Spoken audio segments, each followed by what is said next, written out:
مکۃ المکرمہ میں ایک عورت تھی، اس کو اپنے حسن پر بڑا ناز تھا۔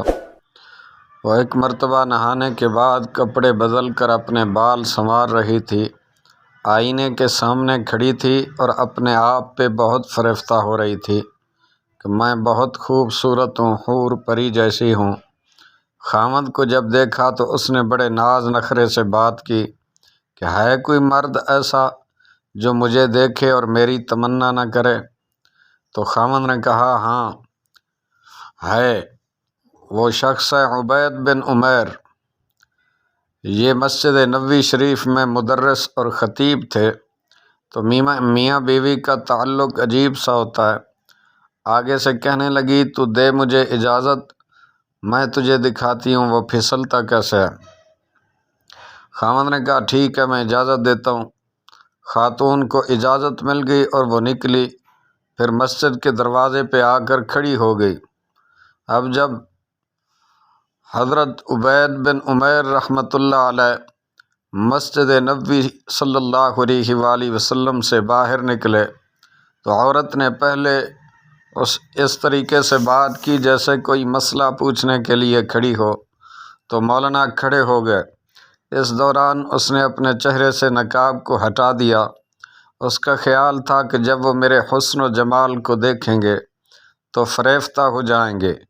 جیسے ہی اس نے ایسا کیا تو انہوں نے نظر ہٹا دی اور کہا دیکھو کیوں ایسے کام کے بارے میں سوچتی ہو جس سے تمہیں دنیا میں بھی ذلت ملے گی اور آخرت میں بھی ذلت ملے گی۔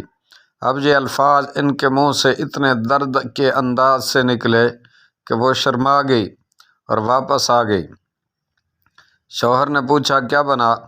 کہنے لگی کیا مرد ہی نیک ہوتے ہیں، عورتیں نہیں نیک ہو سکتی؟ میں بھی آج کے بعد نیک بنوں گی۔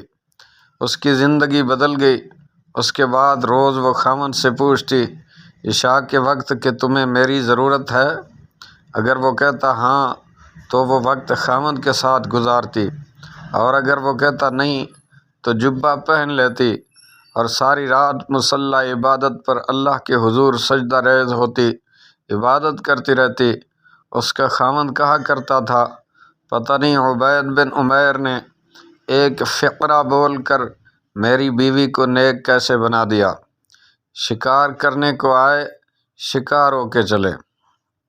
تو یہ کیفیتیں ان کی اس لیے تھیں کہ پروردگار عالم نے ان کے دلوں میں ایک اثر ڈالا ہوا تھا، ایمان کامل ان کے دلوں میں تھا۔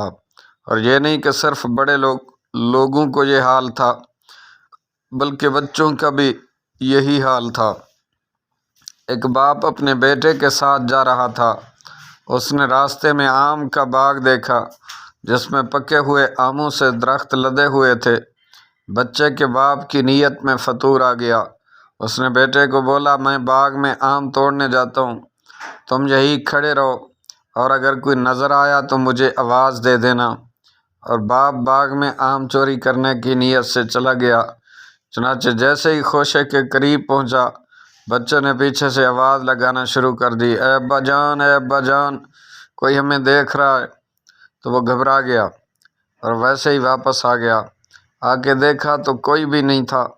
وہ بیٹے کی اس حرکت کو دیکھ کر سخت غصے ہوا اور بولا یہاں تو کوئی بھی موجود نہیں جو ہمیں دیکھ رہا ہو۔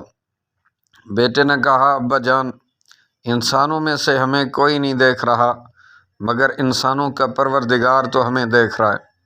چھوٹا بچہ 10 سال کی عمر ہے تقریباً اس کا، مگر اس کا یقین کیسا اعلیٰ بن گیا۔ اور برادران اسلام یہ یقین خود بخود نہیں بن جاتا، ماں باپ بناتے تھے۔ حضرت داؤد طائی رحمۃ اللہ علیہ ایک بزرگ گزرے ہیں، بہت بڑے محدث بھی تھے، فقیہ بھی تھے اور مشائخ و صوفیاء میں سے تھے۔ امام اعظم ابو حنیفہ رحمۃ اللہ علیہ کے ہاں جو خاص شاگرد تھے نا، 40 جو فتویٰ لکھنے والے اور مشورہ دینے میں کام آتے تھے، جو مجلس مشاورت ہوتی تھی، یہ ان میں سے ایک تھے۔ بہت ہی تقویٰ کے پہاڑ تھے۔ وہ اپنے بارے میں خود بتلاتے ہیں کہ میری عمر 5 سال کی تھی تو میرے ماموں گھر آئے اور کہنے لگے کہ داؤد اللہ کو یاد کر لیا کرو۔ میں نے کہا کیسے یاد کروں؟ ماموں کہنے لگے جب تم سونے لگو نا بستر پہ تو اس وقت تم یہ کہہ لیا کرو کہ اللہ میرے ساتھ ہے، اللہ مجھے دیکھ رہا ہے، بس یہ کہہ دیا کرو پھر سو جایا کرو۔ وہ کہتے میں نے کہنا شروع کیا، پھر کچھ عرصے بعد ماموں سے ملاقات ہوئی تو کہنے لگا اللہ کو یاد کرتے ہو؟ میں نے کہا ہاں ماموں جی۔ وہ کہتے ہیں اتنا ہی کافی نہیں بلکہ اب کچھ زیادہ اللہ تعالیٰ کو یاد کیا کرو۔ تو پھر کہنے لگے میں سونے سے پہلے یوں کہتا کہ اللہ مجھے دیکھتا ہے، اللہ میرے ساتھ ہے، میں آنکھ بند ہونے تک ایسے ہی کہتا رہتا۔ اب جو بات بندہ روز کرتا ہے اس کا دل پر ایک اثر تو ہوتا ہے نا۔